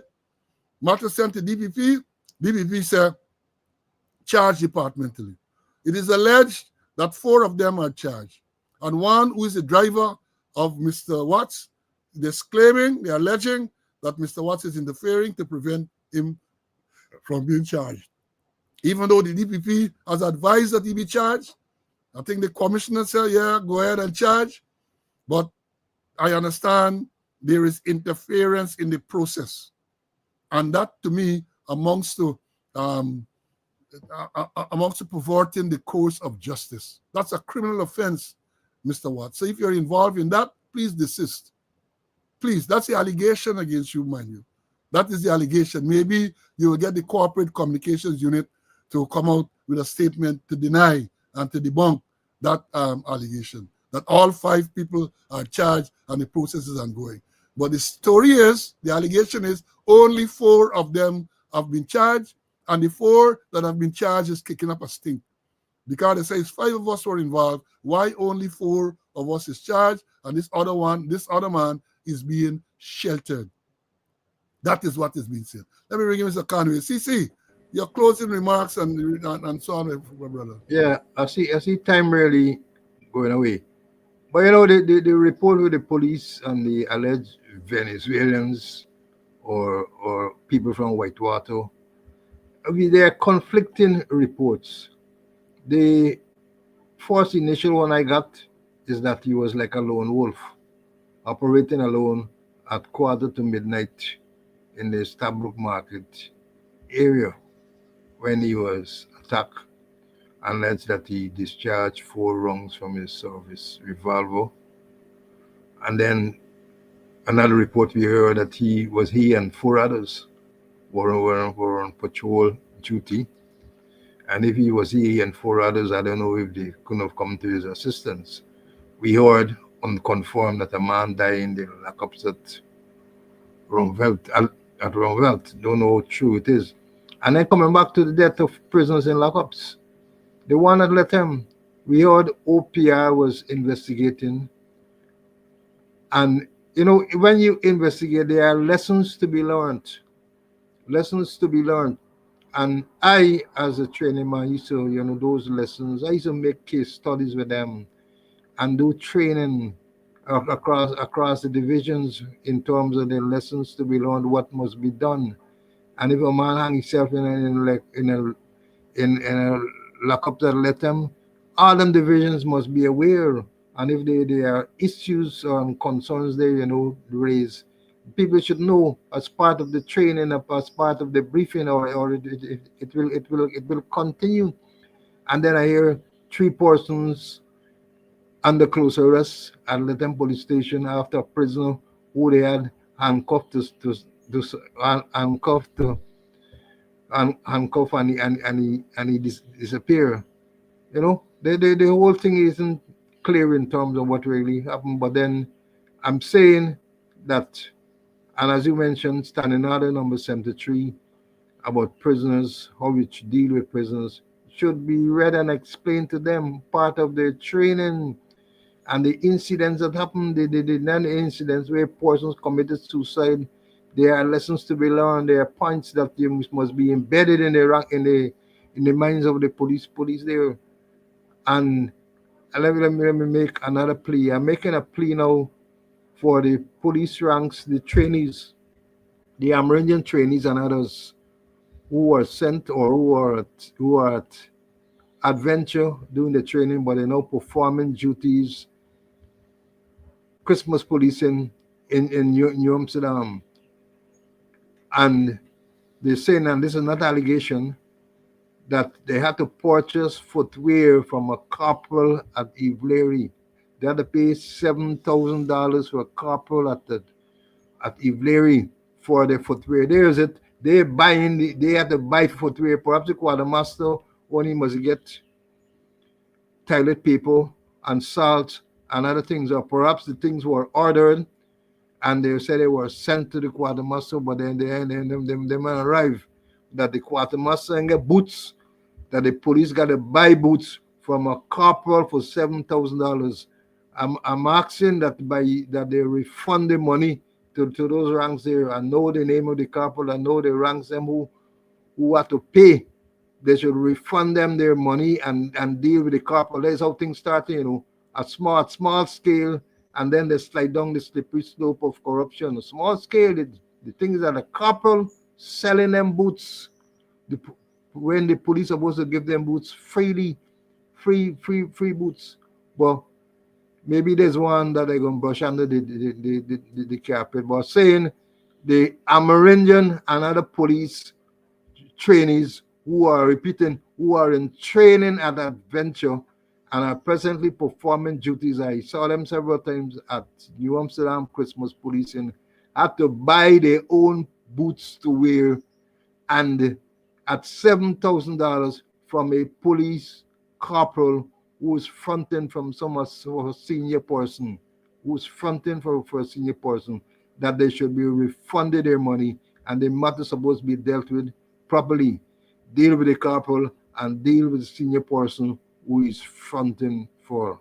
That's all I want to say in closing.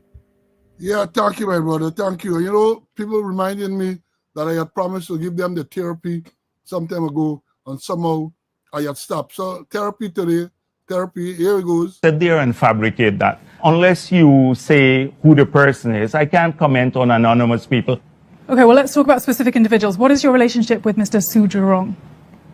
Su? Oh, Su? My relationship? Nothing. He's a tenant in my place, yeah. And he's a good friend of yours? Yes, yes, he is a friend of ours. He claims...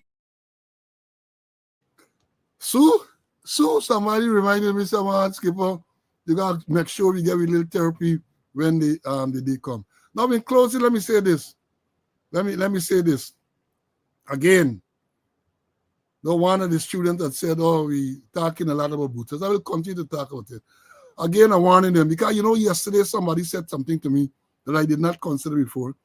Said Brutus in his current state, the man said in his document that he's suffering from PTSD. He said so in this 400 million lawsuit that he files. If it is that Buta still carries a firearm, that is a dangerous, dangerous thing. Somebody told me last night, I didn't remember that in the building in which Buta resides at police headquarters there, the senior officer quarters, part of the building houses a daycare center, a daycare. Somebody told me that. I said, look, I didn't even, I know a building, a daycare used to be there. It used to be the Juliet Griffith Daycare Center. They say yes. And to have a man who is so unstable with all of this pressure, 252 criminal charges, and admits in a court document that he's suffering from PTSD, that is post-traumatic stress syndrome. People will tell you that is a man who can strip at any one time. And for that man to have access to a firearm is a dangerous stage. Why you carry on, man? Carry on. Don't listen to Sloan Conway. Carry on. I am hoping and I am praying that nothing happens, nothing disastrous take place. But hoping and praying is one thing. I would expect that you are going to take some type of proactive action. Proactive action to make sure that that man is disarmed. If it is that he is armed, that he is disarmed. That is what I want to tell you all before we leave. Again, I want to say to all Americans, happy Thanksgiving tomorrow. Eat your turkey and enjoy the day. Do, but do not overdo. For those of others, and you as well, be safe, be safe. Especially those of you in Guyana, be safe, be safe. I have to remind you, those of you who want to make a contribution to this program, the number is scrolling at the bottom there, either on Zelle or Cash App. You can make a donation whenever it is convenient for you to do so. And folks, again, be safe. I'll let me close and say, as I always warn you, to be safe. And as it is now, we schedule now to come on Monday, God's willing, we're going to see you at the next episode. We have always said to you, always said, that if there is some breaking news that we feel deserve us coming here and bring it to your attention, we will do so. So until we meet again, stay well. Bye.